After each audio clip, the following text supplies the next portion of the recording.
Welcome to Carol and Gary's See America Tour.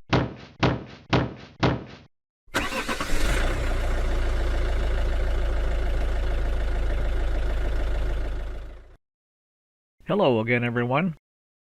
On Thursday, April 22nd, Carol, Jasper, and I packed up and drove 220 miles from Greenville, South Carolina to Charleston, South Carolina. Greenville was 965 feet above sea level. Charleston is only 20 feet above sea level. So we descended 945 feet during our drive.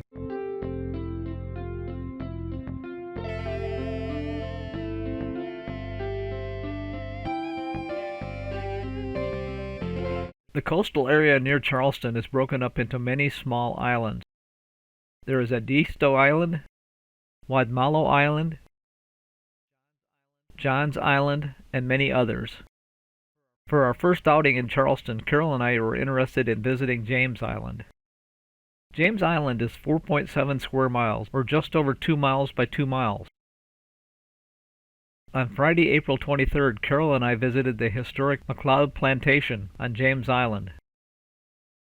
William Wallace McLeod purchased 914 acres of high ground and 779 acres of marshland in 1851. According to the 1860 census, McLeod Plantation had 74 slaves living in 23 dwellings. These dwellings were 12-foot by 20-foot wooden structures sitting on raised masonry pier foundations with exterior end chimneys. The plantation raised beef, some indigo, which is a tropical plant of the pea family, used as a source of dark blue dye, Sea Island cotton, and rice. Sea Island cotton has long silky fibers, making it more desirable.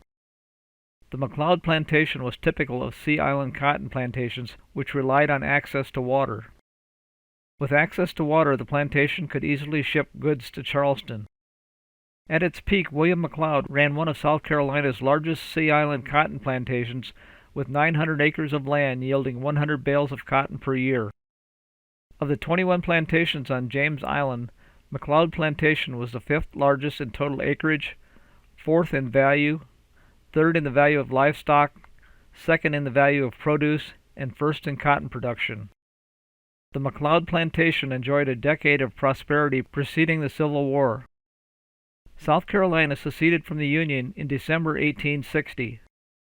On April 12th, Confederate forces stationed at Fort Johnson on James Island bombarded the Union garrison at Fort Sumter, effectively beginning the Civil War between the North and South. William McLeod enlisted in the Confederate Army.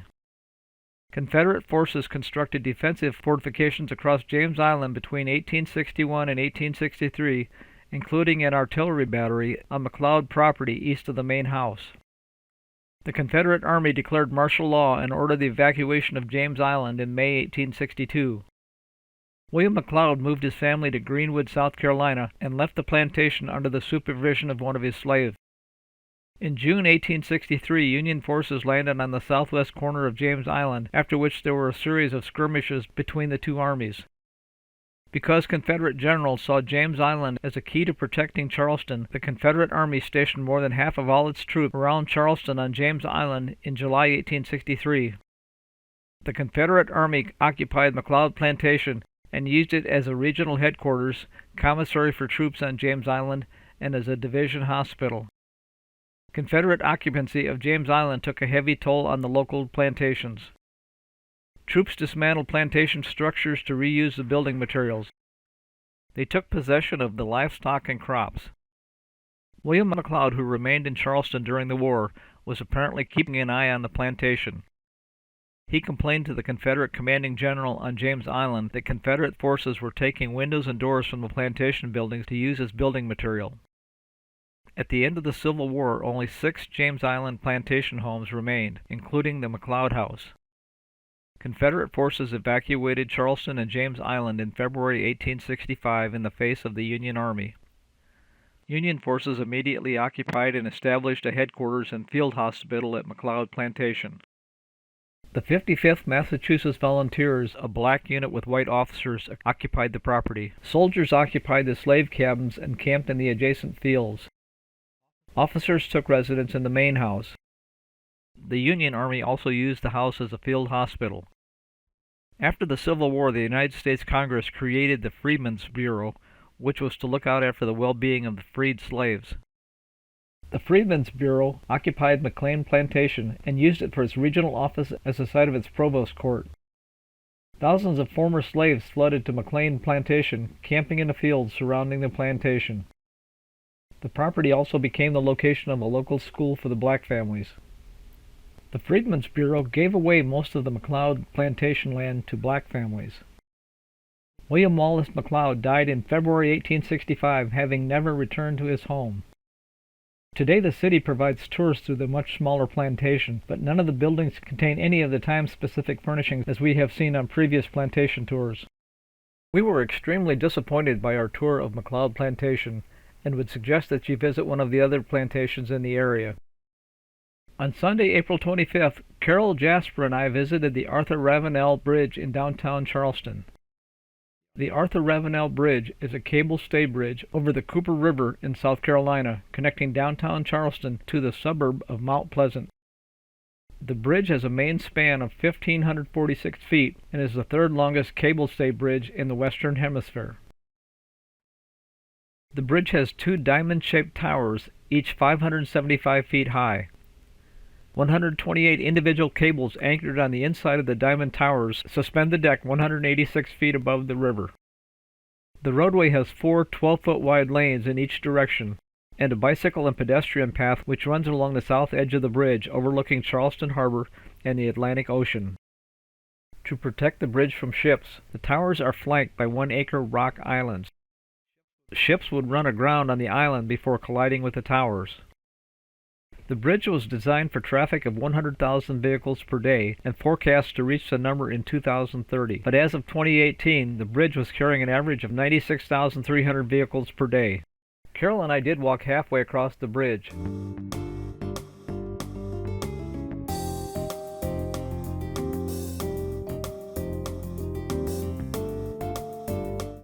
There is Fort Sumter in the distance.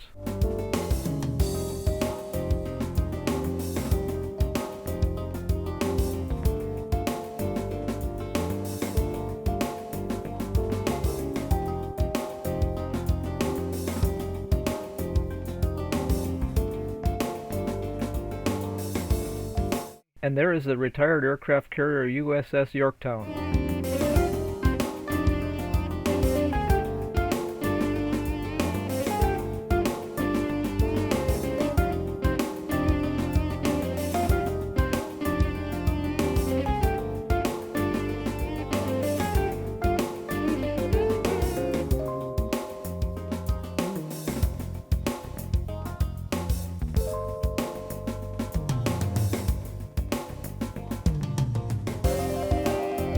On Monday, April 26th, Carol and I took a 30-minute boat ride from downtown Charleston to Fort Sumter. Construction of Fort Sumter began in 1829 after the War of 1812 highlighted the United States' lack of coastal defenses. The fort was erected on a 2.4-acre man-made island in the middle of Charleston Harbor. The 5-sided fort was built to control access to Charleston Harbor from the Atlantic Ocean. The brick fort is 5-sided, with walls 5 feet thick, standing 50 feet over the low tide mark. As I mentioned during our tour of McLeod Plantation, Fort Sumter was attacked by Confederate forces from nearby Fort Johnson. This attack began on April 12, 1861. After a 34-hour exchange of artillery fire, Fort Sumter surrendered to the Confederate Army on April 13th. Here is a picture of what Fort Sumter looked like after the 34-hour exchange of artillery fire. Confederate troops then occupied Fort Sumter for nearly 4 years, resisting several bombardments by Union forces before abandoning the fort in February 1865. After the Civil War, Fort Sumter was restored by the U.S. military and manned during the Spanish-American War, World War I, and World War II. It is now a National Historic Site. Here is what Fort Sumter looks like today. Notice the flag with 33 stars flying above the fort, as there were in 1861 when the fort was attacked.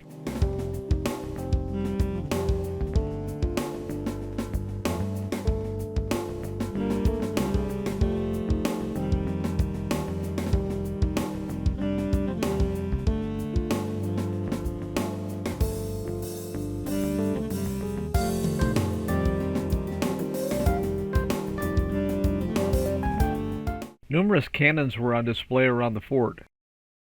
This cannon was called a 42-pounder because it fired a 42-pound ball 7 inches in diameter. But remember, Fort Sumter was built to defend against attacks from the Atlantic Ocean. The Confederate Army attacked from the side. During our tour, rangers pointed out 2 places where artillery rounds didn't quite penetrate the 5-foot thick walls.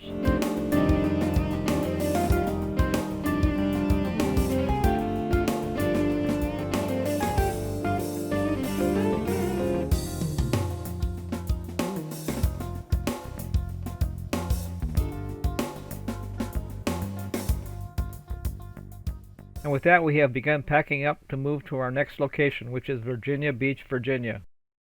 We will be leaving here early on Thursday morning. If you like this video but have not yet subscribed, please do so to be notified of future videos, and as always, feel free to share with your friends. South Carolina is the 37th state that Carol and I have visited together. Thanks for watching.